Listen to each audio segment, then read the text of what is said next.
Husband ഇവിടെ ട്രസ്റ്റിലെ ഒരു അംഗമാണ്. അദ്ദേഹം ഉത്സവത്തിന് എല്ലാ വർഷവും അനൗൺസ്മെന്റ് അദ്ദേഹത്തിനാണ്. ഓരോ ദിവസത്തെ പരിപാടികളെക്കുറിച്ചും വഴിപാടുകളെക്കുറിച്ചും ഒക്കെ അനൗൺസ് ചെയ്യണം അദ്ദേഹമാണ്. ഒരു വർഷം ഇങ്ങനെ ഒരു ഓഗസ്റ്റ് 10 ഒരു ആക്സിഡന്റ് വന്നിട്ട് അദ്ദേഹത്തിന് കുറേ ഇഞ്ചുറീസ് ഉണ്ടായി. അതിൻ്റെ കൂടെ 2 കാലിനും അതുപോലെ തന്നെ നെറ്റിയുടെ ഇവിടെ ഒരു മുറിവ്, നാവിൽ 12 സ്റ്റിച്ച് അങ്ങനെയൊക്കെ ഉണ്ടായി. അപ്പം സംസാരിക്കാൻ ബുദ്ധിമുട്ടായി, സംസാരിച്ച തിരിയാത്ത അവസ്ഥയായിരുന്നു.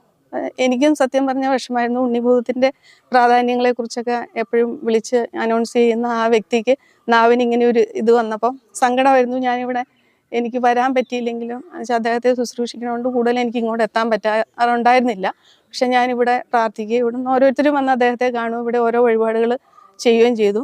അപ്പോൾ എഴുന്നേറ്റ് നിൽക്കാനും ബുദ്ധിമുട്ടായിരുന്നു. ഒരു 9 മാസം കഴിഞ്ഞപ്പോഴാണ് അദ്ദേഹം എഴുന്നേറ്റ് നിൽക്കുന്നത്. ശരിക്കും ഇവരെ രണ്ടുപേരുടെ അനുഗ്രഹം കൊണ്ടാണെന്ന് പൂർണ്ണ വിശ്വാസം ഞങ്ങൾക്ക് എല്ലാവർക്കും ഉണ്ട്. അതുപോലെ ഈ ക്ഷേത്രത്തിലുള്ള എല്ലാവരും അദ്ദേഹത്തിന് വേണ്ടി വഴിപാട് കഴിക്കുകയും പ്രാർത്ഥിക്കുകയും നാട്ടിലുള്ളവരൊക്കെ ചെയ്യുമായിരുന്നു. പക്ഷേ എങ്ങനെയൊക്കെയോ ആ ഉത്സവം ആയപ്പോഴത്തേനും അദ്ദേഹത്തിന് 2 കാല് കുത്തി ഇവിടെ വന്നിരിക്കാനും ഇവിടെ വീണ്ടും ആ അനൗൺസ്മെൻറ്റിന് ആൾ പ്രാപ്തനാവുകയും ചെയ്തു. അത് എത്ര പറഞ്ഞാലും എനിക്ക് ഉണ്ണിഭൂതത്തോടുള്ള ആ ഒരു നന്ദി പറഞ്ഞാൽ തീരില്ല. അത്രയ്ക്ക് കടപ്പാടാണ് ഞങ്ങൾ രണ്ടുപേരും. എല്ലാ കാര്യത്തിനും ഈ ക്ഷേത്രത്തിലെ എല്ലാ കാര്യത്തിനും ഞങ്ങളതുകൊണ്ട് എപ്പോഴും ഞങ്ങളെ കൊണ്ട് പറ്റുന്ന രീതിയിൽ ഞങ്ങൾ അദ്ദേഹത്തിൻ്റെ ഒപ്പം, രണ്ടുപേരുടെ ഒപ്പം ഞങ്ങളുണ്ട്.